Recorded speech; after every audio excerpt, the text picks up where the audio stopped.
Voilà le premier problème, parce que nous, la gauche, nous partons à ces élections avec bien sûr l'enjeu départemental, l'enjeu même cantonal, mais avec aussi l'affirmation de nos idées, de nos valeurs, de nos principes, de nos engagements.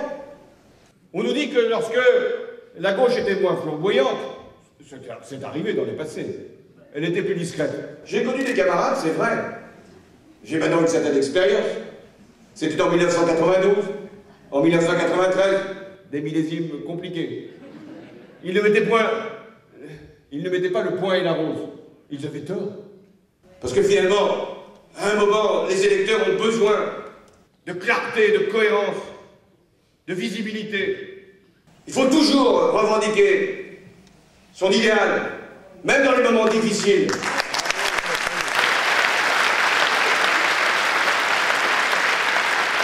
Il faut toujours dire d'où on vient et où on veut aller. Dire de quelle histoire on est finalement légataire. Nous sommes les héritiers d'une longue histoire.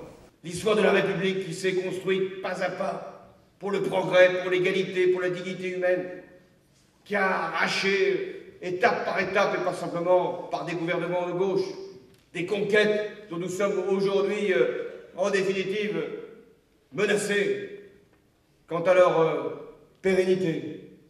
Nous avons bâti ensemble ce qu'est la France, pas seul. Aucun parti politique n'est dépositaire de ce qu'est la France dans son unité. Mais nous avons pris notre part. Il faut être fier de notre histoire. Bien sûr que le XXIe siècle appelle des politiques qui sont différentes du passé. Bien sûr que nous sommes dans un monde qui a changé, avec de nouveaux pays, de nouvelles puissances, avec des enjeux considérables, écologiques, économiques, commerciaux. Bien sûr que nous avons à mobiliser des forces au-delà de nos nations en Europe. L'Europe qui aujourd'hui connaît hélas une panne, alors qu'elle serait tellement précieuse pour les peuples de l'autre rive de la Méditerranée. Une Europe qui pourrait peser aussi sur le destin du monde et qui parfois garde le silence faute de se mettre d'accord. Oui, c'est compliqué aujourd'hui d'agir sur le plan politique. Beaucoup doutent même de la capacité de pouvoir trouver des chemins.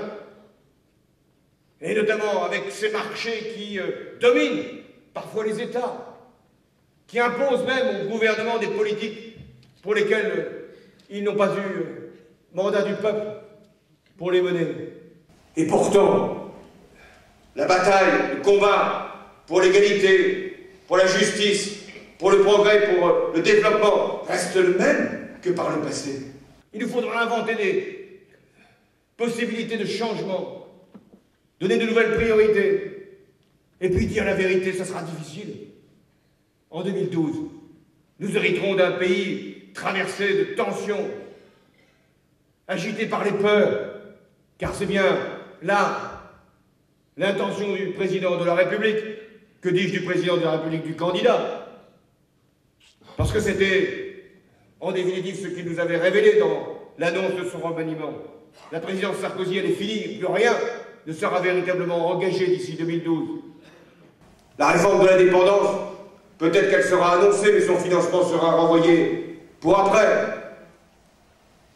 L'impôt sur la fortune sera peut-être supprimé, mais ce sera à d'autres de trouver les substituts. Il y aura peut-être des jurés populaires, comme si c'était finalement la demande du peuple que de participer à des tribunaux. Il y a des juges pour ça. Et le rôle d'un président, c'est de faire confiance à la justice.